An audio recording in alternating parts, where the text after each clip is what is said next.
ठीक, आज हम लोग क्या देखने वाले हैं? अमेरिकन कॉन्स्टिट्यूशन को पढ़ने वाले हैं। देखो, अभी से जो हमारा जो है, आज से हमारा जो वीडियो स्टार्ट होने वाला है, वो दुनिया के लगभग 5-6 देश जो मेन है उसके सारे संविधान को हम लोग पढ़ने वाले हैं।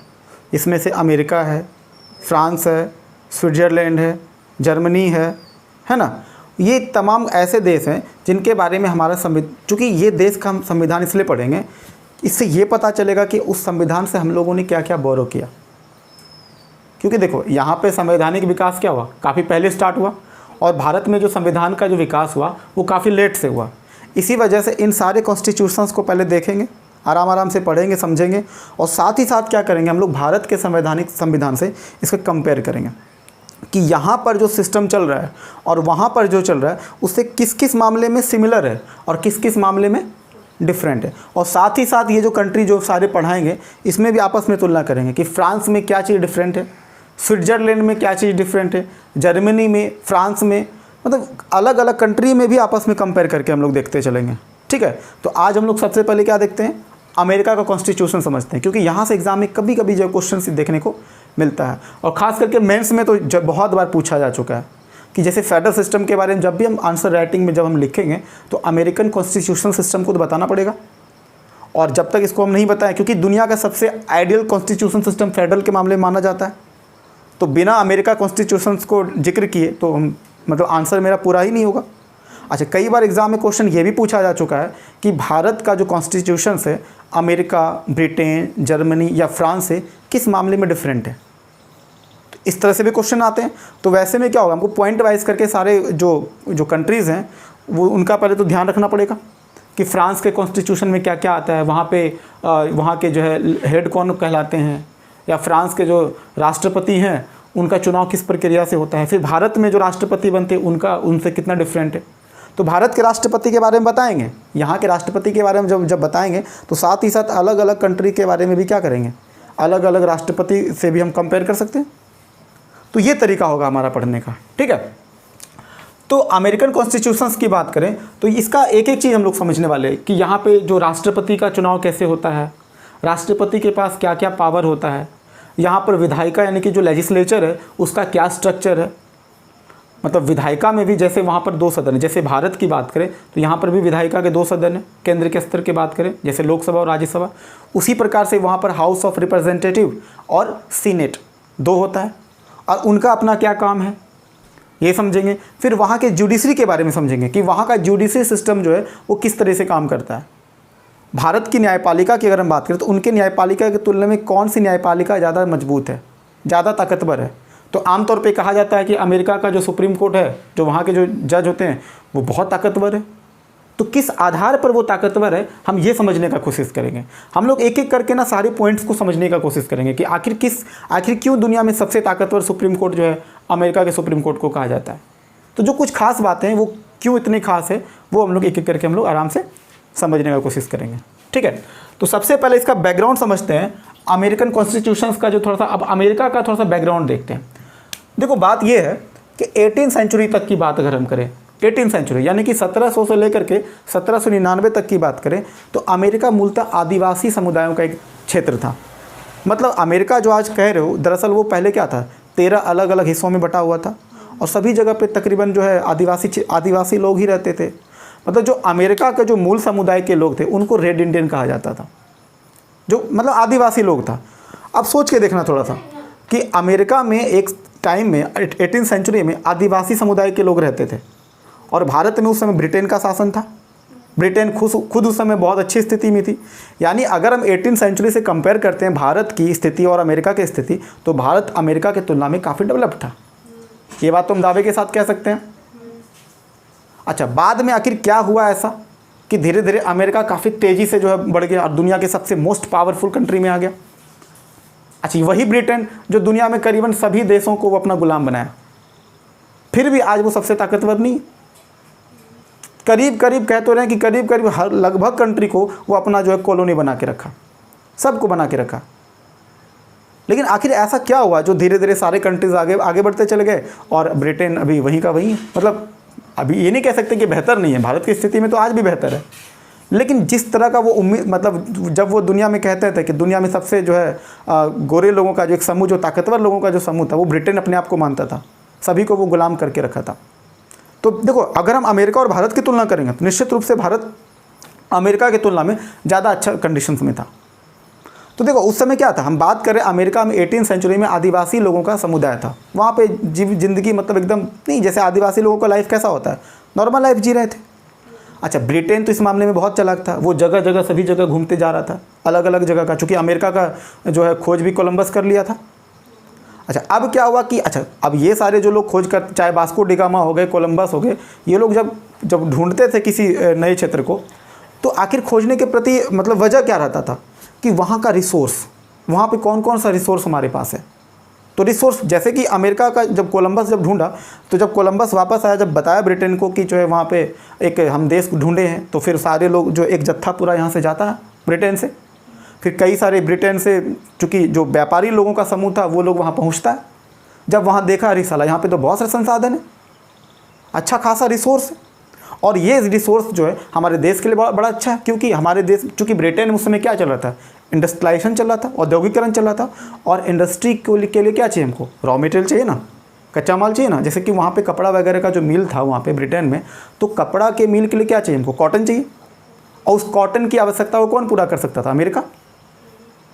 तो सिर्फ एक कॉटन की ही बात नहीं करें, कॉटन के अलावा कई सारे मिनरल्स, आयरन के कई सारे मिनरल्स वहाँ से मिला, कोयला बहुत मात्रा में वहाँ से मिला। तो ऐसे बहुत मतलब कई प्रकार के जो मिनरल्स, जो वहाँ पे जो रिसोर्स जो मिला, जो संसाधन वहाँ से मिला। अब इंग्लैंड के दिमाग में चीज़ सेट हो चुका था कि ये रिसोर्स को फिर क्या करना है, लूट करके अपने देश ले जाना है। चूँकि भारत से तो ऑलरेडी पहले ले ही जा रहा था, तो फिर अमेरिका का भी लूट शुरू हो गया। तो जब एक समय के बाद फिर वहाँ पे अमेरिका में धीरे धीरे, जब जो 13 स्टेट की बात हम जो कह रहे हैं, अमेरिका में लगभग उस समय 13 राज्य, देखो 13 राज्य कहने का सेंस क्या, वो 13 अलग अलग हिस्सों में था।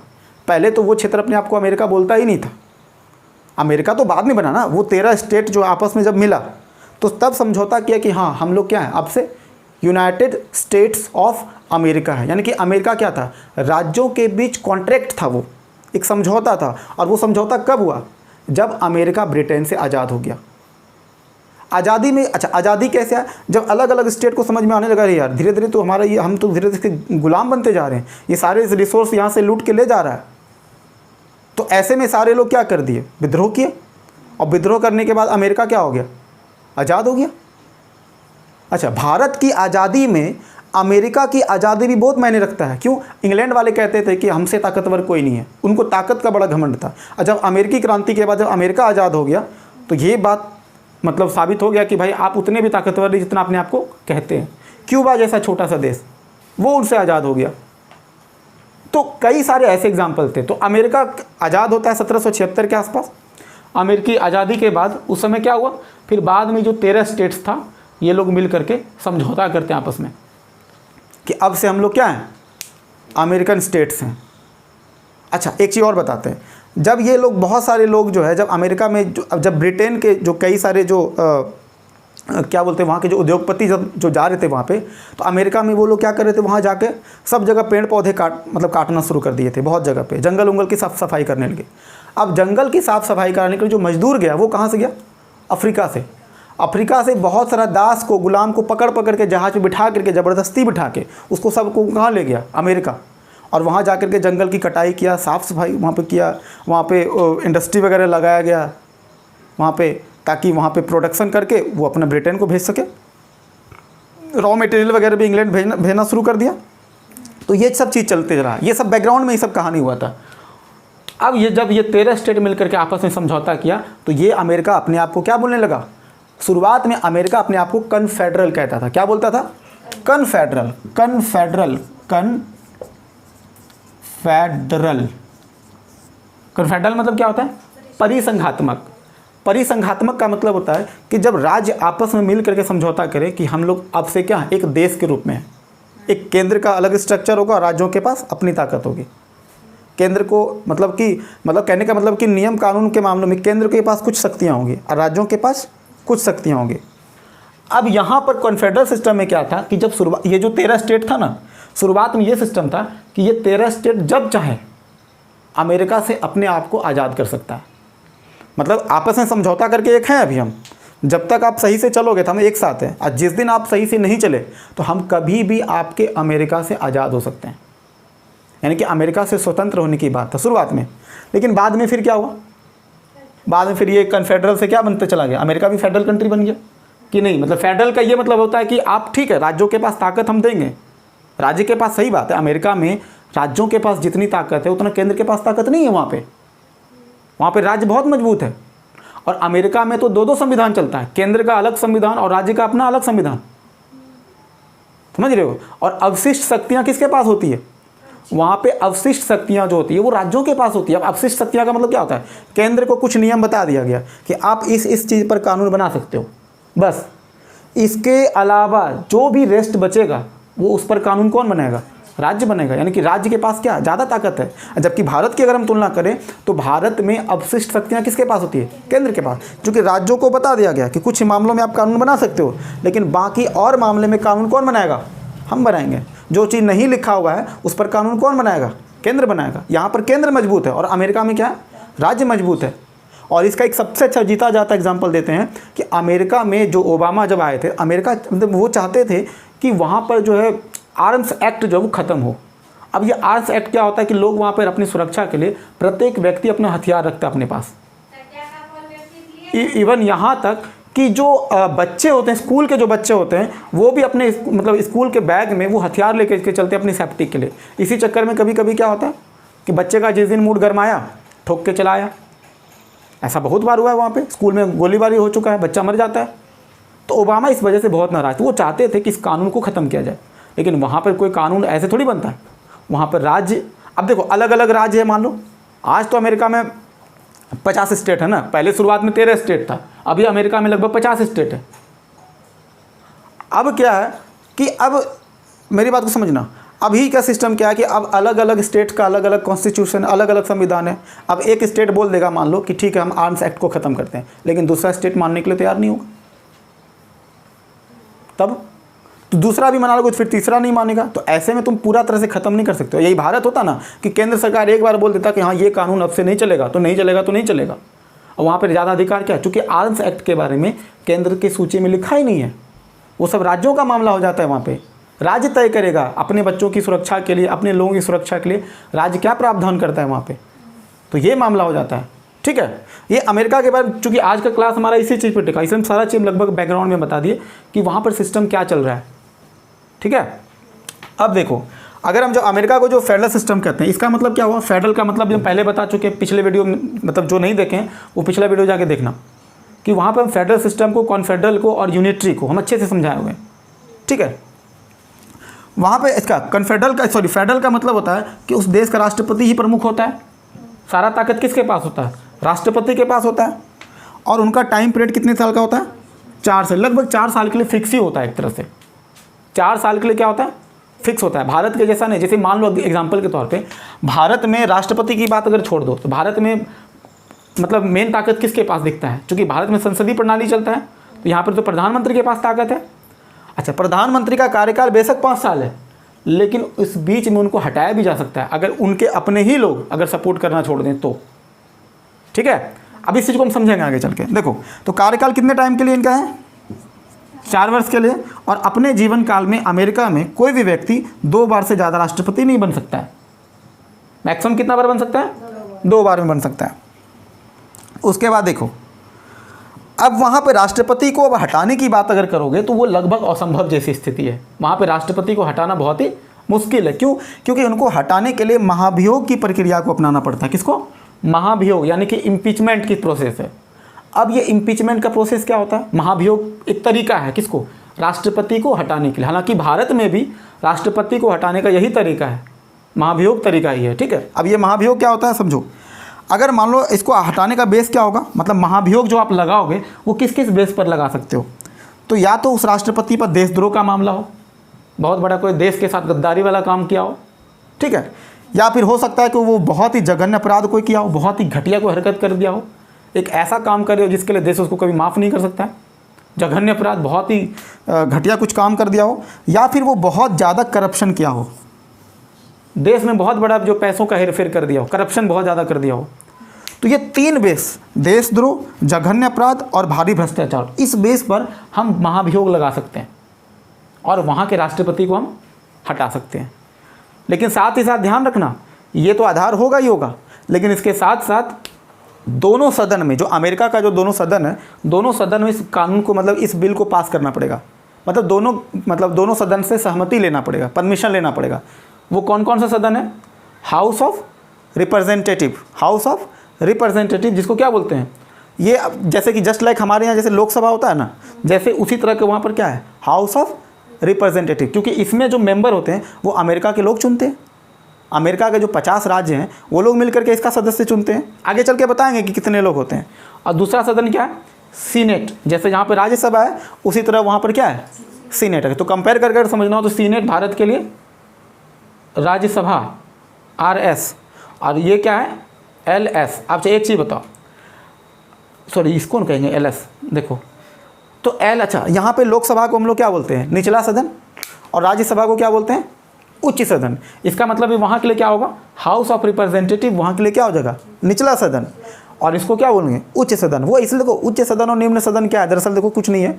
निम्न सदन वहाँ पे कहते हैं इसलिए क्योंकि ये टेम्प्रोरी होता है, और ये लगभग क्या होता है, इनका कार्यकाल टेम्प्रोरी होता है, और ये क्या होता है? परमानेंट लगभग होते हैं। इस वजह से ये आम लोग चुनते हैं। और ये क्या, इसमें कौन लोग होते हैं? जो सीनियर मोस्ट होते हैं, जो पढ़े लिखे लोगों का समूह होता है। जैसे भारत में राज्यसभा का भी सदस्य कौन होता है? जो यहाँ पर अच्छे खासे पढ़े लिखे लोग होते हैं, और राज्यों की तरफ से, चूँकि वो राज्यों का प्रतिनिधित्व भी करते हैं। पढ़ेंगे इसके बारे में, HOR और सीनेट के बारे में हम लोग डिटेल से पढ़ते हैं। अब जरा सा देखते हैं कि वहाँ पर राष्ट्रपति को हटाने का प्रक्रिया समझ में आ गई। महाभियोग के माध्यम से आप हटा सकते हो, और ये बेस है। इस बेस पर आप राष्ट्रपति को हटा सकते हो, और साथ ही साथ दोनों सदन में आपको रेटिफाई करना पड़ेगा, सहमति लेना पड़ेगा। अब राष्ट्रपति के अगर चुनाव की बात करें तो वहाँ पे राष्ट्रपति का जो चुनाव होता है वहाँ पर इलेक्टोरल कॉलेज के माध्यम से होता है, निर्वाचक गण के माध्यम से होता है।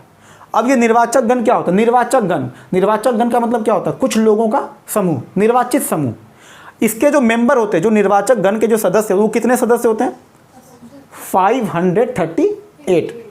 अब ये 538 जो होते हैं वो अमेरिका के राज्य से अलग अलग क्षेत्र से आता है, अमेरिकी राज्य के अलग अलग क्षेत्र से आया होगा। अब अमेरिका में 538 क्षेत्र को जनसंख्या के आधार पर बांटा हो गया होगा, जो भी जनसंख्या का बेस रखा होगा, 50,000, 1 लाख, 10 लाख, 5 लाख, जो भी बेस बना करके रखा गया होगा।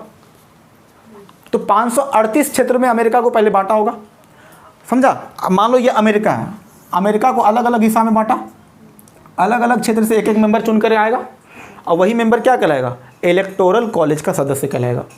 यानी उनके समूह को क्या बोलेंगे? Electoral college.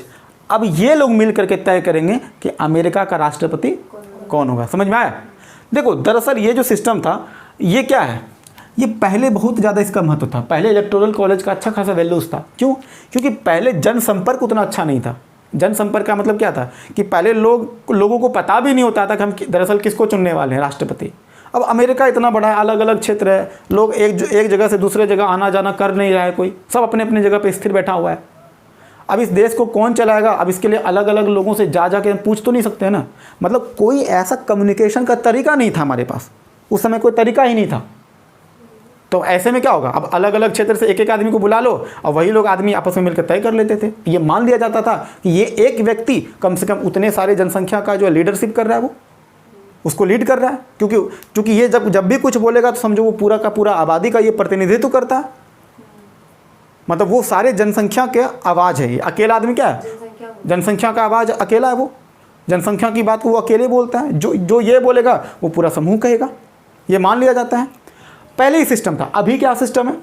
अब वर्तमान में इनका महत्व नहीं है, क्योंकि अब चूँकि वहाँ पे टेक्नोलॉजीज़ काफ़ी अच्छा है, लोग सीधा अपने फ़ोन के माध्यम से ही जो है वहाँ पे फ़ोन के माध्यम से या फिर बैलेट सिस्टम के माध्यम, जो भी सिस्टम वहाँ से वोटिंग राइट चलता है, वोटिंग चलता है, अब सारे लोग मिल करके खुद ही तय कर लेते हैं हमको किसको राष्ट्रपति बनाना है। तो अब इनका इतना महत्व है नहीं, अब ये सिंबॉलिक रूप में है, महत्वहीन हो चुके हैं।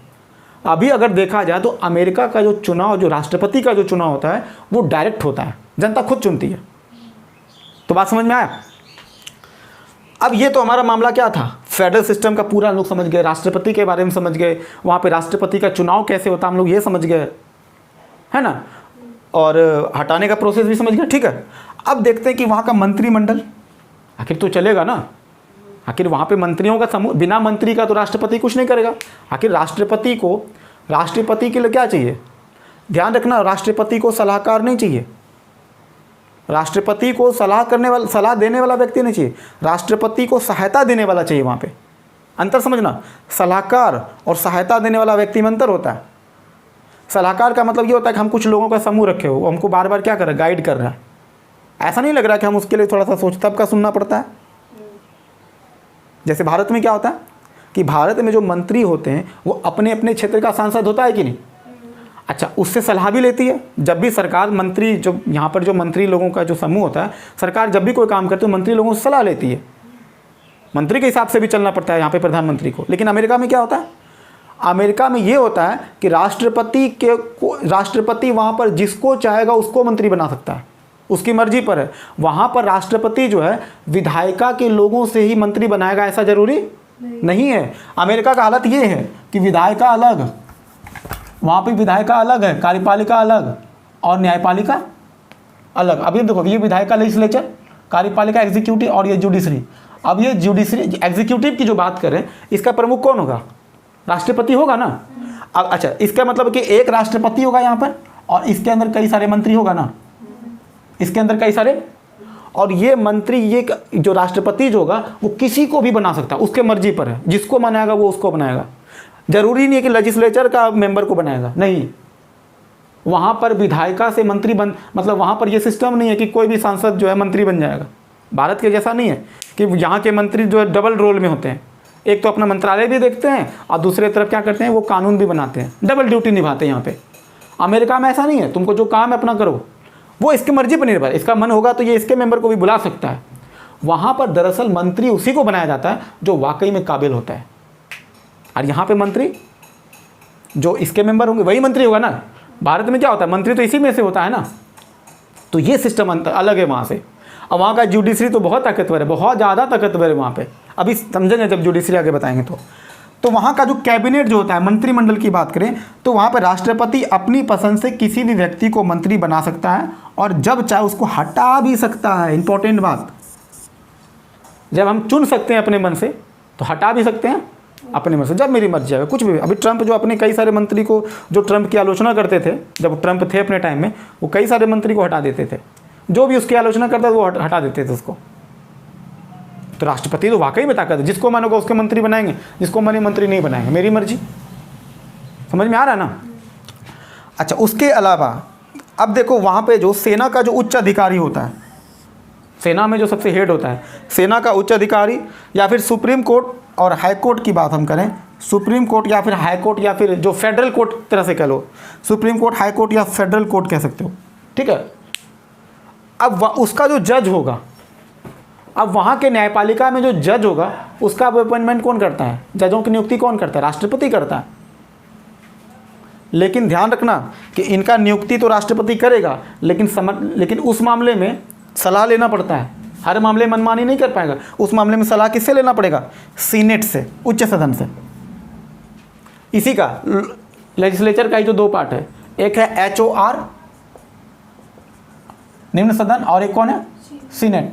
तो सीनेट से पूछेगा, सीनेट से पूछा जाएगा, क्योंकि वहां पर सीनेट क्या, राज्यों का प्रतिनिधित्व करता है। जैसे यहाँ पे राज्यसभा क्या करता है, राज्यों का प्रतिनिधित्व करता है, उसी प्रकार से सीनेट वहाँ पर क्या करता है, राज्यों का प्रतिनिधित्व करता है। अब और अमेरिका में 50 राज्य हैं और अलग अलग राज्य से जो है 2-2 मेंबर चुन करके आते हैं। तो वहाँ पर सीनेट में कितने मेंबर हो जाएंगे, 100। अभी आगे बताने वाले इसके बारे में। तो ये पूरा समझ में आया कि यहाँ पर मंत्रिमंडल का स्थिति क्या है। अभी जस्ट इसको मिटाते हैं और मिटाने के बाद जरा इसके आगे का स्थिति देखते हैं कि वहाँ पे न्यायपालिका वगैरह क्या स्थिति है, और थोड़ा सा वहाँ पे और जो हाउस ऑफ रिप्रेजेंटेटिव या फिर जो सीनेट का मामला है उसको थोड़ा और डिटेल में समझते हैं, ठीक है। तो पहले इसको पॉज करते हैं, फिर हम बताते हैं। अब बात करते हैं अमेरिकी लेजिस्लेचर की, बात करते हैं विधायिका। देखो अमेरिका में जो विधायिका है उसी का दूसरा नाम क्या होता है, कांग्रेस। अमेरिकी विधायिका का दूसरा नाम क्या है, तो कई बार न्यूज़ में इसको कांग्रेस नाम से ही बुलाया जाता है, कांग्रेस का मेंबर। इसका मतलब क्या है, विधायिका का मेंबर। देखो ये दरअसल देखो कांग्रेस का मतलब क्या होता है, देखो कांग्रेस का मतलब ये होता है क्या, भीड़ का समूह। मतलब एक तरह से क्या होता है, एक जन समूह को ही कांग्रेस कहते हैं हम लोग, समझे। तो अब अमेरिकन लेजिस्लेचर की अगर हम बात करें तो वहाँ पर कौन सा सिस्टम चलता है? बाइकैमरल। बाइकैमरल मतलब क्या होता है? वहाँ पे द्विसदन चलता है, 2 सदन वहाँ पे काम कर रहा होता है।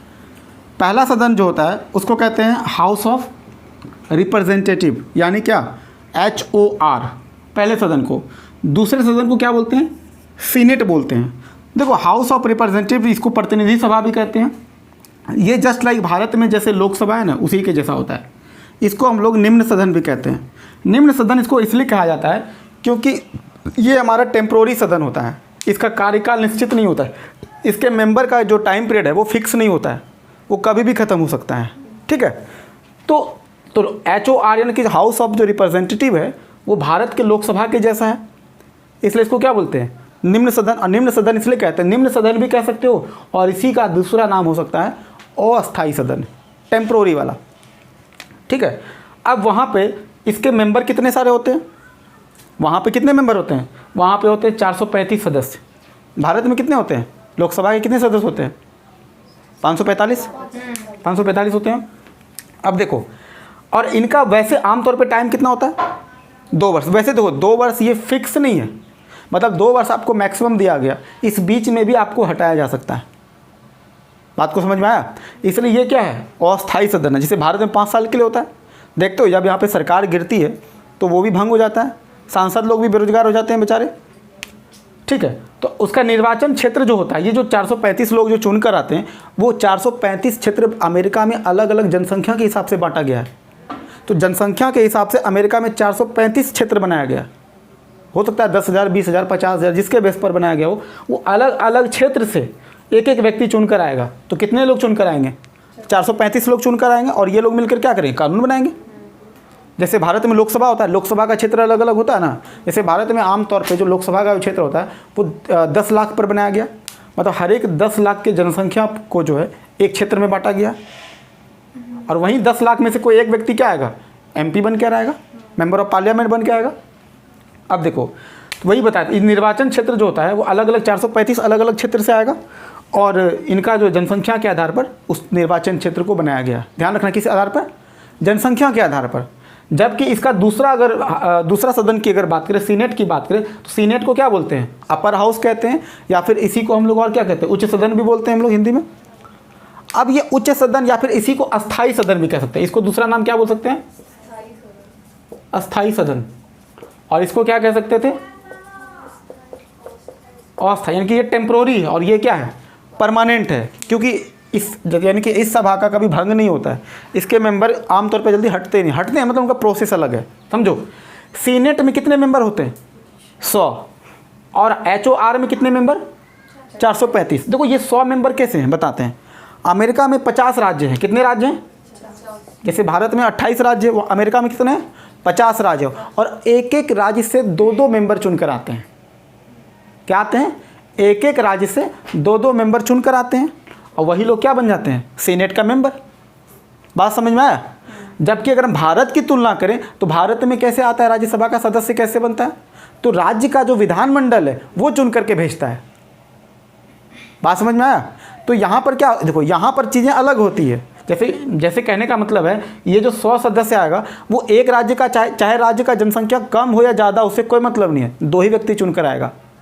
बात समझ में आया? जबकि यहाँ पर क्या है कि जिस क्षेत्र में जनसंख्या ज़्यादा है वहाँ पर ज़्यादा मेंबर चुनकर आए। जैसे यूपी की अगर हम बात करें, अपने क्षेत्र की अगर यूपी की बात करें, तो यूपी में 80 लोकसभा क्षेत्र है। तो सबसे ज़्यादा जो है जो सांसद बनते हैं वो कहाँ से बनते हैं? यूपी से बनते हैं।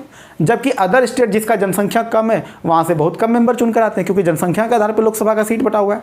जबकि यहाँ पर क्या है? हर एक राज्य का अलग अलग है। हालांकि भारत में ये चीज़ भी है, राज्यसभा में भी क्या सारे राज्य का बराबर प्रतिनिधित्व है? क्या नहीं है ना। राज्यसभा में भी क्या होता है कि अलग अलग वो यहाँ भी जो है अलग अलग साइज के हिसाब से डिपेंड करता है। हालांकि राज्यों का प्रतिनिधित्व करेगा, हर एक राज्य से लोग होंगे, लेकिन यहाँ पर किसी राज्य से ज़्यादा भी हो सकता है, किसी राज्य से कम भी हो सकता है। अमेरिका में अगर हम सीनेट की बात करें, वहाँ पे 50 राज्य हैं और हर एक राज्य से 2-2 में व्यक्ति चुन कर आता है। चाहे राज्य का जनसंख्या कुछ भी हो, तो कितने मेंबर हो जाएंगे? 100 मेंबर सीनेट का और 435 किसका? हाउस ऑफ रिप्रेजेंटेटिव को। अब समझो, इसमें कहता है कि वैसे आरंभ में अगर शुरुआत की बात करें तो वहाँ पर इसका चुनाव कैसे होता था, सीनेट का जो मेंबर होता था वो कैसे चुनाव होता था, वहाँ के विधानमंडल के माध्यम से होता था। जैसे कि भारत में विधानमंडल के माध्यम से राज्यसभा का मेंबर बनता है, वहाँ भी ऐसे ही चलता था। लेकिन वर्तमान में क्या होने लगा कि जो सीनेट का जो 2 मेंबर जो चुनकर आता है ना, उसका भी वहाँ पर चुनाव होता है राज्य में। राज्य से 2 ही व्यक्ति चुनकर आएगा, तो वहाँ पर डायरेक्ट इलेक्शन के माध्यम से सीधा चुना जाता है। समझ में आ रहा है ना। तो वहाँ पर वो 2 व्यक्ति का अब राज्य के विधानमंडल नहीं चुनेगा, वो कैसे आएगा, वहाँ पर 2 व्यक्ति हर एक अलग अलग स्टेट से 50 राज्य से 2 व्यक्ति को वहाँ पर चुन करके भेजा जाएगा। और वो 2 व्यक्ति कौन बनेगा, जो वहाँ पर जनता जिसको पसंद करेगी। तो जनता उसको डायरेक्ट चुनती है। और इसको अस्थाई सदन क्यों कहते हैं तो बताइए, क्योंकि देखो अस्थाई सदन इसको इसलिए कहते हैं क्योंकि इसका भंग नहीं होता है। सीनेट कभी भंग नहीं होता है, जैसे भारत में राज्यसभा कभी भी भंग नहीं होता है। ये देखो ये भंग नहीं होता क्योंकि देखो इसमें रोटेशन चलता है। रोटेशन का मतलब क्या है, इसमें जितने जैसे 100 मेंबर है, 100 मेंबर का जो 1/3 होगा ना, 1/3, जैसे कि 1/3 मतलब कितना, लगभग 33 मेंबर। वो 33 मेंबर हर एक 2-2 साल पे रिटायर करेगा। जैसे 1/3 रिटायर किया, उसके जगह पर फिर 1/3 दूसरा आ गया, तब तक ये हटा दूसरा आया, तो 2/3 तो बचा रह गया ना रे। तो जब भी उससे ख़त्म होगा तो पूरा का पूरा सदन एक बार में कभी भी ख़त्म नहीं होता है। जस्ट लाइक वही है, जैसे कोई मान लो जैसे पानी में जो तालाब होता है ना, मछली तालाब समझते हो ना, जैसे मछली पालते हैं हम लोग, उसमें क्या करते हैं, पूरा पानी ख़त्म करते हैं कभी भी, तो मछली तो मर जाएगी। उसमें क्या करते हैं, थोड़ा सा पानी निकालते हैं, बाहर करते हैं, और जितना निकालते हैं उतना ही पानी उसमें डाल देते हैं। इससे क्या होता है, तालाब हमेशा मतलब मछलियाँ मरेगी नहीं। तो इसका मतलब क्या, वो तालाब में पानी सालों भर दिखेगा कि नहीं दिखेगा तुमको, साल भर में पानी का लेयर तो वही ना दिखेगा। तुम थोड़ा सा निकाले फिर तुरंत डाल दिए उसमें, तो पानी का लेयर तो वही ना रहा। हाँ, ये बात अलग है कि तुम पानी कितने दिन में चेंज किए, हर एक 2-2 साल पे चेंज किए। जस्ट लाइक यहाँ भी वही है कि हर एक 2-2 साल पे उसके मेंबर 1/3 मेंबर को रिटायर कर लिया जाता है, सेवानिवृत्त कर दिया जाता है, और वो तुरंत चुनाव के माध्यम से वो आ जाते हैं। तो इसका कभी भी खाली नज़र आएगा, इसके मेंबर कभी भी मतलब ये भंग कभी होगा नहीं। और ये क्या है, सरकार गया, भारत की बात अगर करें तो सरकार गया, इसका भी टाइम ख़त्म, या फिर 2 साल के बाद पूरा का पूरा मेंबर चेंज हो जाएगा। इसमें पूरा का पूरा मेंबर चेंज होगा। मतलब यहाँ पर क्या हाल है कि जैसे कि पूरा का पूरा तालाब का पानी सुखा दो और फिर से नया पानी डालो, तो वो क्या है हमारा, समझ में आया, निम्न सदन, निचला सदन, यानी कि HOR या लोकसभा कह सकते हो। और इसमें क्या है कि थोड़ा थोड़ा करके 1/3 कर करके मेंबर को हटाया जाता है, और जो 2/3 है, अब वो 1/3 का जो है अलग अलग चुनाव होता है, फिर वो आ जाता है। तो कभी ये भंग ही नहीं। तो ये सीनेट के मेंबर तुमको हमेशा दिखते ही रहेंगे। समझ में आया। तो ये था हमारा बाइकैबिनेट सिस्टम का पूरा, ये अमेरिकन लेजिस्लेचर का मामला हम समझा दिए। समझ में आया कि नहीं आया, आराम से समझना है। उसके बाद वाइस प्रेसिडेंट की बात, उपराष्ट्रपति, बहुत छोटा टॉपिक है। अभी उपराष्ट्रपति क्या है, जस्ट लाइक राष्ट्रपति के तरह चुनाव होता है, उनको हटाने की प्रक्रिया भी वही है। इनको अच्छा, सीनेट का सभापति, दरअसल देखो राष्ट्रपति की तरह चुनाव तो होता है, जीतते उसी तरह से हैं, लेकिन इनका काम ये नहीं है कि देश पे शासन करना है। इनका काम क्या है, आप सीनेट का सभापति हो, मतलब सीनेट का अध्यक्ष हो एक तरह से समझो। जैसे भारत में जो राष्ट्रपति जो भारत का जो उपराष्ट्रपति होता है, वो राज्यसभा का क्या कहलाता है, सभापति। देखो दरअसल क्या है, उपराष्ट्रपति को कोई काम धाम नहीं होता है दरअसल, सच पूछो तो भारत का सबसे बेरोजगार आदमी हम इसी को मानते हैं, उपराष्ट्रपति, क्योंकि वाकई में इनके पास वैसा कोई काम नहीं होता है। इनका 2 ही काम है, या तो वो यहाँ पर जैसे भारत की अगर बात करें तो राज्यसभा का वो मतलब कि अध्यक्ष बनेगा, राज्यसभा का अध्यक्ष बनेगा और राज्यसभा के सेशन को चलाएगा। उसी तरह से अगर अमेरिका की बात करें तो वहाँ पर सीनेट का क्या कहलाएगा, वहाँ पर सीनेट का सभापति कहलाएगा। तो सीनेट बोलो या राज्यसभा को दिमाग में चलना चाहिए एक जैसा। राज्यसभा बोलेंगे तो भारत के सेंस में, और सीनेट बोलेंगे तो अमेरिका के सेंस में। अच्छा, इनका एक ही काम, देखो इनका वैल्यूज़ कब नजर आएगा, जब मान लो सीनेट में किसी बात को लेकर के बहस हो जाए, किसी मामले में वोटिंग हो जाए। सीनेट में 100 मेंबर है ना, वहाँ पे 100 मेंबर में ऐसा हो सकता है कि किसी मामले में को लेकर किसी बिल पर अगर वोटिंग कराया तो 50-50 हो गया, बिल्कुल 50-50। तो ऐसे में कोई ना जीता कोई नहीं आ रहा। तो निर्णायक मत जो होता है, वो निर्णायक मत जो होता है वो किसके हाथ में होता है, वाइस प्रेसिडेंट। ये निर्णायक मत डालेगा और जो डालेगा वो उसके फेवर का बात हो जाएगा। तो निर्णायक मत देने का अधिकार किसके पास है, वाइस प्रेसिडेंट के पास है। भारत का भी सेम है कहानी। तुमको लगेगा कभी कभी कि हम भारत का संविधान पढ़ रहे हैं कि अमेरिका के संविधान पढ़ रहे हैं, क्योंकि ये सिस्टम जस्ट लाइक हमारे यहाँ भी लागू होता है। बात समझ में आया। यहाँ भी तुम बताए इसका चुनाव कैसे होता है, इलेक्टोरल कॉलेज, जैसे राष्ट्रपति का चुनाव बताते, और इनका टाइम पीरियड कितना है, 4 वर्ष। अब भारत का राष्ट्रपति की बात करें तो यहाँ पे 5 साल होता है। समझ में आया। उपराष्ट्रपति की बात करें, अब जरा सा वहाँ पे देखते हैं सुप्रीम कोर्ट की हालत कैसा है। वहाँ पे सुप्रीम कोर्ट में 1+8 का हालत है, मतलब 1 क्या है, चीफ जस्टिस है, मुख्य न्यायाधीश, और 8 क्या है, निचला न्यायाधीश जो उसके अंडर में होते हैं। जैसे भारत में लगभग 29 न्यायाधीश अभी काम कर रहे हैं, ठीक है। अब ये चीज़ और इनके बारे में समझो, ये जो सुप्रीम कोर्ट के जो जज होते हैं वो आजीवन अपने पद पर रह सकते हैं, आजीवन, जिंदगी भर के लिए वो जज बने रह सकता है, एकदम कोई टेंशन नहीं है उसको। लेकिन मान लो कि उसको मूड हो, यार थक गया, काम करने का मन नहीं कर रहा है, हटना चाहते हैं, तो हटने के लिए क्या प्रोसेस है, या तो आप कम से कम 10 साल सेवा दे चुके हो तो भैया मर्जी है तो आप हट जाओ, या फिर आपका 70 ईयर हो चुका हो, 70 साल का एज पूरा हो चुका है तो आप हट जाओ। और ऐसे भी 70 साल के बाद लोगों की मानसिक स्थिति थोड़ा थोड़ा क्या हो जाता है, कमज़ोर हो जाता है। तो ये सिस्टम वहाँ पर क्या है, सेवानिवृत्त होने का अगर छुट्टी चाहे तो ये ऐसा हो सकता है, ठीक है। अब इनको हटाने का तरीका फिर क्या है, वही सेम महाभियोग। भारत में भी अगर सुप्रीम कोर्ट के जज को हटाना हो तो महाभियोग लगाना पड़ेगा, बात समझ में आया। तो वहाँ भी महाभियोग, यहाँ भी वही महाभियोग का वही बेस रहेगा, देशद्रोह, जघन्य अपराध, समझ में आया, या फिर संविधान के सम्मत अगर ना चले, ये सब चीज़ वजह है। अच्छा, वहाँ पे अमेरिका में क्या चलता है, लिखित संविधान चलता है, रिटन कॉन्स्टिट्यूशन है। और जब बात रिटन कॉन्स्टिट्यूशंस की होगी तो वहाँ पर सुप्रीम कोर्ट का ताकत क्या होगा, ज़्यादा। देखो, कानून बेशक कौन बनाएगा, विधायिका बनाएगा, लेकिन उस कानून की व्याख्या अच्छे से कौन करेगा, सुप्रीम कोर्ट। सुप्रीम कोर्ट के पास सबसे मौलिक विचार क्या है कि तुम कानून बनाओ, जो बनाना चाहो बनाओ, कोई दिक्कत नहीं है, लेकिन उसका मौलिक व्याख्या कौन करेगा, हम करेंगे। यानी कि अगर हम अभी इसको जस्ट हम मिटाएंगे, हम यहाँ पे तुमको सुप्रीम कोर्ट के बारे में थोड़ा सा और चीज़ इधर हम बताएंगे। अच्छा, अभी हम इसको थोड़ा सा आगे बताएंगे। अच्छा, अमेरिका में कैसे चलता है, सेपरेशन ऑफ पावर, शक्तियों का पृथक करना। अभी हम जस्ट बताए थे ना कि अमेरिका में लेजिस्लेचर अलग होता है, एग्जीक्यूटिव अलग होता है, जुडिशरी अलग होता है, सबके पास पूरा ताकत होता है। और वहाँ पर यह सिस्टम भी है कि कोई किसी के मामले में आमतौर पर ताक झाँक नहीं करेगा, सबके पास बराबर इसका। अच्छा, लेजिस्लेचर का काम क्या है, कानून बनाना, इसका काम है कानून को फॉलो करना, एग्जीक्यूटिव शासन चलाना, और इसका काम क्या है, जुडिशरी का संविधान की सुरक्षा करना, संविधान देश में कानून के हिसाब से चीज़ें चले उसके लिए करना, समझो। तो सेपरेशन ऑफ पावर के हिसाब से चलता है। कहने के लिए देखो, कहने के लिए कह सकते हैं कि जुडिशरी के पास अपना है, लेजिस्लेचर अपना है, एग्जीक्यूटिव अपना है, लेकिन प्रैक्टिकली क्या है, ये भाई साहब ज़्यादा एक्टिव रहते हैं। ये कई बार क्या करते हैं, लेजिस्लेचर और एग्जीक्यूटिव दोनों का पावर अपने पास रख लेते हैं। मतलब क्या होता है, जब संविधान की व्याख्या करने लगते हैं ना, तो ऐसे कई सारे डिसीजन देते चले जाते हैं जो कि ये बता देते हैं कि भाई तुम दोनों से बढ़ के कौन है, हम हैं। तुम शासन करोगे, लेकिन शासन करने में गलती नहीं होना चाहिए। तुम कोई ऐसा कानून नहीं बना दोगे कि लोगों का मूल अधिकार का हनन हो, ये ध्यान रखता है। इसलिए इनका दबाव, खास करके इनका दबाव दोनों पर होता है। इनका किसी प्रकार का इन पर दबाव नहीं होगा, लेकिन जुडिशरी हमेशा दोनों पे चढ़े रहता है कि तुम कोई भी गड़बड़ करोगे तुरंत हम तुमको रोकेंगे। हालांकि लिखा कहीं नहीं है, कहता है एक सेपरेशन ऑफ पावर है, लेकिन प्रैक्टिकली क्या है, वहाँ पे प्रैक्टिकली कई निर्णय के माध्यम से वहाँ पर अपने आप को ये साबित किया है सुप्रीम कोर्ट कि हम क्या हैं, गार्जियन ऑफ कॉन्स्टिट्यूशंस, मतलब हम क्या हैं, संविधान का संरक्षक, और संविधान के बियॉन्ड हम किसी को चलने नहीं देंगे, अंपायर है ये, ठीक है। तो ये पूरा सिस्टम हम लोग देखें। अभी थोड़ा सा जो बचा हुआ है, जैसे यथोचित विधि प्रक्रिया जो हम कहते हैं, due process of law, procedure establish by law, इसको थोड़ा सा भी समझेंगे, ठीक है। इसको पहले पॉज करके मिटाते हैं, मिटाने के बाद तुमको हम जस्ट बताते हैं, ठीक है। ये वाला जो हम बता रहे हैं सुप्रीम कोर्ट के बारे में, जो हम बताया अभी कि यहाँ पर क्या बताए थे कि ये शक्तियों का पृथक्करण के हिसाब से चलता है आमतौर पर।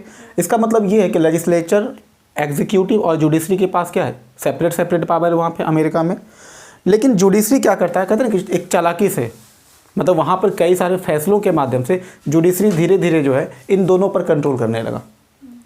तो हम देख रहे हैं कि इसको क्या बोलते हैं, खास करके इसको गार्जियन ऑफ कॉन्स्टिट्यूशंस कहते हैं। किसको, सुप्रीम कोर्ट को, क्योंकि वो संविधान की मौलिक व्याख्या करता है और ये कहता है कि हम संविधान के क्या है, संरक्षक है। तो हम संविधान के संरक्षक है, संविधान में जितनी भी सारी बातें होगी उसको वो सही से इम्प्लीमेंट कौन करेगा, सही से व्याख्या कौन करेगा, सुप्रीम कोर्ट। अब देखो, सुप्रीम कोर्ट को जो सबसे ज़्यादा ताकतवर कहा जाता है वहाँ पे, इसका दो वजह है। सबसे पहला, सुप्रीम कोर्ट के पास जुडिशियल रिव्यू का पावर है, और दूसरा क्या है, एडजुडिकेशन। इसका मतलब क्या होता है वो समझो, ये दोनों अधिकार है सुप्रीम कोर्ट के पास। जुडिशियल रिव्यू का मतलब होता है, हिंदी में इसको कहते हैं न्यायिक पुनरीक्षण कहते हैं। अब ये जुडिशियल रिव्यू जो होता है, मतलब न्यायिक पुनरीक्षण, जैसे मान लो कि वहाँ का जो लेजिस्लेचर होगा, लेजिस्लेचर कोई भी अगर जब कानून बनाएगा, कोई भी कानून या विधि जो भी बनाएगा वहाँ पे, तो उसको ये क्रॉस चेक करेगा। कौन? वहाँ का सुप्रीम कोर्ट चेक करेगा, और वो चेक करके देखेगा कि आपका जो कानून है वो कॉन्स्टिट्यूशनल है कि नहीं है, मतलब संविधान के सम्मत है या नहीं है, वो अच्छे से उसको चेक करेगा। अगर उसको लगा कि हाँ संविधान से सम्मत है, कहीं कोई प्रॉब्लम नहीं है, तो कोई टेंशन नहीं है। तो वो क्या चेक कर रहा है? संविधान के सम्मत, मतलब कि संविधान के जो मौलिक, जो संविधान में जो लिखा गया है उसके बियॉन्ड होना चाहिए, उसके मतलब ऐसा कोई कानून ना बना दे जो उसको क्रॉस करता हो। बात समझ में आए? और दूसरा चीज़ ये क्या, दूसरा चीज़ हम क्या बोलते हैं? एडजुडिकेशन। इसका मतलब क्या होता है? इसको कहते हैं अधिनिर्णयन। इसका मतलब होता है कि वहाँ पर जो भी कानून चलेगा उसका व्याख्या कौन करेगा? कानून का वो व्याख्या कौन करता है? सुप्रीम कोर्ट करता है। अब इसी में दो चीज़ समझना, इसी एजुकेशन में दो चीज़ होता है, ड्यू प्रोसेस ऑफ लॉ और इक्वल प्रोटेक्शन ऑफ लॉ। ये हम पहले भी वीडियो में बता चुके हैं, आज हम फिर थोड़ा सा शॉर्ट में देख लेते हैं। ड्यू प्रोसेस ऑफ लॉ का मतलब क्या होता है? अब कहता है यथोचित विधि प्रक्रिया, मतलब कि जो भी उचित होगा वही प्रक्रिया आप अपनाएं, किस चीज़ के लिए? कानून को बनाने में। यानी कि कानून बनाने का पीछे आपका जो इंटेंशन क्या है वो देखा जाता है, कानून को बनाने का प्रोसेस क्या है। आप कानून क्या बनाए वो बात की चीज़ है, कानून को बनाने का आपका जो प्रोसेस है वो क्या होना चाहिए? सही होना चाहिए। अब ये चीज़ जो हम यथोचित विधि प्रक्रिया जो बोले ड्यू प्रोसेस ऑफ लॉ, ये इंग्लैंड के प्रोसीड्यूर स्टेब्लिश बाय लॉ से क्या है? अलग है। इंग्लैंड में कौन सा चलता है? इंग्लैंड में प्रोसीड्यूर स्टेब्लिश बाय, मतलब क्या? उसका मतलब क्या हुआ? प्रोसीड्यूर स्टेब्लिश बाय लॉ का मतलब क्या हुआ? यथोचित विधि का मतलब due process of law. Check करना थोड़ा सा। स्थापित प्रक्रिया, विधि द्वारा स्थापित प्रक्रिया, समझ में आ गया ना? विधि द्वारा स्थापित प्रक्रिया। अच्छा, वहाँ पर और मतलब कि जो ब्रिटेन में जो चलता है विधि द्वारा स्थापित प्रक्रिया, यानी क्या? Procedure establish by law. और अमेरिका में जो चलता है ड्यू प्रोसेस ऑफ लॉ, इसमें अंतर क्या है समझो जरा सा। ब्रिटेन में क्या होता है कि वहाँ पर सांसद जो भी कानून बना दिया, वो एक बार क्या कानून बनाए, अब ठीक है, अब जो भी यहाँ वहाँ पे सुप्रीम कोर्ट जो भी फैसला देगा वो कानून के हिसाब से देगा। कानून आप किसी भी चीज़ पे बना सकते हो, कोई टेंशन नहीं है, आपका वहाँ पे प्रोसेस चेक नहीं करता है। ब्रिटेन में सुप्रीम कोर्ट कानून को बनाने का प्रोसेस चेक नहीं करता है, वो सिर्फ कानून के हिसाब से फैसला देता है। जबकि अमेरिका में क्या होता है? अमेरिका का सुप्रीम कोर्ट तो कानून भी चेक करेगा और कानून को बनाने का तरीका भी चेक करेगा कि कानून बनाने का तरीका आपका लीगल है फिर इलीगल है। समझ रहे हो ना? तो ये दोनों चीज़ मतलब कहीं ना कहीं देखा जाए तो ये ज़्यादा एकदम मतलब हावी है किस पे? लेजिस्लेचर पे, लेजिस्लेचर को मनमाना करने का। जबकि हम जानते हैं क्या कि दुनिया में सबसे ताकतवर सांसद कहाँ पर है? ब्रिटेन में, क्योंकि वहाँ की सांसद जो भी चाहे वो कर सकती है, कुछ भी पारित कर सकता है, कोई भी कानून बना सकता है। वहाँ पे सुप्रीम कोर्ट के पास उतनी पावर नहीं है। जबकि ब्रिटेन में, सॉरी अमेरिका में, यहाँ पर क्या देखा जाता है? Due process of law. तो कानून बनाने का आपका तरीका भी अच्छा होना चाहिए। इसी चीज़ को भारत भी अपनाया है। भारत में भी देखो सुप्रीम कोर्ट चेक करती है कि आपका कानून बनाने का तरीका कैसा है। तो ड्यू प्रोसेस ऑफ लॉ समझ में आ गया। और दूसरा क्या है? समान कानूनी संरक्षण, यानी कि इक्वल प्रोटेक्शन ऑफ लॉ। इसका मतलब क्या हुआ?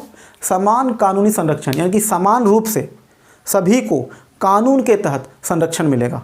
मतलब कानून के हिसाब से किसी के साथ भेदभाव नहीं होगा, कानून सबके लिए एक जैसा होगा, किसी को प्रिविलेज नहीं दिया जाएगा, किसी को विशेषाधिकार नहीं दिया जाएगा। तो ब्रिटेन में ये चीज़ है, सॉरी अमेरिका में ये चीज़ है, वहाँ पे इक्वल प्रोटेक्शन ऑफ लॉ चलता है। समान रूप से सभी को प्रोटेक्शन मिलेगा, इक्वल प्रोटेक्शन, सभी को प्रोटेक्शन मिलेगा कानून के हिसाब से। मतलब कानून से बड़ा वहाँ पर कोई, यही बात भारत में भी कहा जाता है। भारत में भी संविधान से बड़ा कोई है नहीं है। और लास्ट क्या देखते हैं इसका पॉइंट? लास्ट पॉइंट जो हम देख रहे हैं कि वहाँ पे अमेरिका में कौन सा लॉ चलता है? नेचुरल लॉ, यानी कि प्राकृतिक नियम चलता है। जबकि ब्रिटेन में कौन सा लॉ चलता था? Positive law. अब ये प्राकृतिक लॉ और मतलब ये पॉजिटिव लॉ का मतलब तो सकारात्मक कानून, और ये क्या है? Natural law. नेचुरल लॉ मतलब प्राकृतिक कानून का मतलब होता है कि वहाँ पर जो भी आप कानून बनाओगे वो प्रकृति से सम्मत होना चाहिए। मतलब ऐसा कोई कानून ना बना दो कि जीवन का अधिकार खत्म करता हो। मतलब प्रकृति ने जब किसी को जीवन जीने का अधिकार दिया, आप उस पर कानून बना के उसको ख़त्म नहीं कर सकते। समझ में आ रहा? तो ऐसा मतलब वहाँ पे लेजिस्लेचर ऐसा कोई भी कानून नहीं बना सकता जिससे व्यक्ति को जो भी प्राकृतिक रूप से, जिसको ईश्वरीय रूप से कहते हो, ईश्वर के रूप से, प्राकृतिक रूप से जो भी चीज़ मिला है आपका, वो कोई ख़त्म नहीं कर सकता है। सांस लेने का अधिकार, जीने का अधिकार, बोलने का अधिकार, घूमने का अधिकार, वहाँ पर बैन। तो इसका मतलब है कि अमेरिका में लोगों को फ्रीडम ज़्यादा है। समझ में आ रहा ना? तो वहाँ पर क्या चलता है? Natural law. जबकि ब्रिटेन में क्या चलता था? Positive law. तो पॉजिटिव लॉ में क्या होता है, वहाँ पे सांसद किसी भी चीज़ पे कानून बना सकती है, और जो कानून बनाएगी आपको उसको फॉलो करना पड़ेगा। तो वहाँ पे कानून बनाने के लिए सांसद को कोई टेंशन नहीं है, वहाँ पे क्रॉस चेक उतना नहीं होता है। जबकि अमेरिका में अगर कोई कानून बनाएगा संसद, तो वहाँ पे जुडिशरी एकदम मेहनत करके देखता है, पूरा प्रोसेस चेक करेगा, और ये भी देखेगा कहीं वो कानून मतलब कॉन्स्टिट्यूशन से अलग ना हो। अच्छा, कॉन्स्टिट्यूशन में जो चीज़ें लिखा गया उसका भी व्याख्या कौन करेगा, जुडिशरी। जबकि इस मामले में थोड़ा सा कमज़ोर कहाँ पड़ जाता है, ब्रिटेन में। तो हम क्या देख रहे हैं कि ब्रिटेन और अमेरिका को साथ में कंपेयर करके पढ़े, और साथ ही साथ भारत की भी स्थिति देख रहे हैं कि भारत में आमतौर पे कौन सा चलता है, नेचुरल लॉ यहाँ पे चलता है। तो बात समझ में आया। तो ये हमारा जो था, जो यूएसए का जो कॉन्स्टिट्यूशन था, अमेरिका का जो कॉन्स्टिट्यूशन था, वो हमारा पूरी तरह से कवर हो गया। ठीक है, अब सवाल ये होता है कि इससे रिलेटेड क्वेश्चन किस तरह से पूछे जाते हैं। पढ़ तो लिए हम पूरा, लेकिन इससे रिलेटेड क्वेश्चन किस तरह से पूछे जाएंगे। जैसे कि इससे रिलेटेड क्वेश्चन ये पूछा जाएगा कि मेंस में खास करके ज़्यादा पूछा जाता है कि भारत का जो फेडरल सिस्टम है यूएसए के फेडरल सिस्टम से कितना अलग है। ठीक है, और ये भी सवाल पूछा जा सकता है कि यूएसए का जो कॉन्स्टिट्यूशन है और जो ब्रिटेन का कॉन्स्टिट्यूशन है, दोनों में क्या डिफरेंस है। लेकिन आमतौर पे जो क्वेश्चन पूछा जाता है वो भारत के सेंस में ज़्यादा, इंडिया के सेंस में पूछा जाएगा कि भारत का कॉन्स्टिट्यूशन अमेरिका से हम क्या क्या चीज़ लिए हुए। जैसे सुप्रीम कोर्ट वहाँ पे बहुत ताकतवर है, तो यहाँ भी सुप्रीम कोर्ट ताकतवर है, अच्छा खासा यहाँ पे ताकत रखती है। तुम देखते हो यहाँ भी जुडिशरी पर पूरा एक्टिव रहता है, और यहाँ पर तो जुडिशियल एक्टिविज्म चलता है, न्यायिक सक्रियता मतलब क्या होता है कि वो तो जुडिशरी और लेजिस्लेचर और एग्जीक्यूटिव दोनों के मामले में हाथ टांग फंसाती है, मतलब बढ़ चढ़ के फैसला देती है यहाँ पे। उसी को कहते हैं सक्रियता, मतलब बढ़ चढ़ के फैसला सुनाना। समझ में आया। तो ये सारी तमाम मतलब इससे मेंस के क्वेश्चन ज़्यादा पूछा। और देखो सबसे बड़ा फ़ायदा ये होता है कि अगर हम ये पूरा अमेरिका का कॉन्स्टिट्यूशन अगर समझे रहेंगे और ब्रिटेन का अलग अलग हम लोग 4-5 देश का पढ़ेंगे, उससे तुम्हारा पॉलिटी का बेसिक्स बहुत तगड़ा हो जाएगा। तो जब बेसिक्स हमारा काफ़ी अच्छा हो जाएगा, तो फिर हमको पॉलिटी पर जब हम कॉन्स्टिट्यूशंस जब हम स्टार्ट करेंगे, जब हमारा जो संवैधानिक विकास से जब हमारा चैप्टर स्टार्ट होगा, फिर वहाँ पे पढ़ने में बहुत मजा, क्योंकि ये हम बैकग्राउंड बता रहे हैं। ये जो पॉलिटी का जो बेसिक हम बताने का मेरा सेंस क्या है कि ताकि ये तुम्हारा पूरा का पूरा जो है पॉलिटी का जो आधार है, पहले जड़ मजबूत हम करना चाहते हैं। ये छोटे छोटे टर्मिनोलॉजी होता है, जैसे नेचुरल लॉ क्या होता है, पॉजिटिव लॉ क्या होता है, जुडिशियल रिव्यू क्या होता है, एडजुडिकेशन क्या होता है, अधीन निर्णय जैसे कानून, ये यथोचित विधि प्रक्रिया क्या होता है ना। ये छोटे छोटे टर्म्स हैं, पहले इसको अच्छे से कवर करेंगे ताकि फिर जब हम बाद में जब आगे पढ़ाएंगे तो यही चीज़ का बार बार यूज़ होगा। ठीक है, तो फिलहाल आज के लिए हम लोग ये अमेरिकन कॉन्स्टिट्यूशन यहीं पे हमारा फिनिश हो जाता है। ठीक है, रहने देते हैं आज के लिए इतना ही।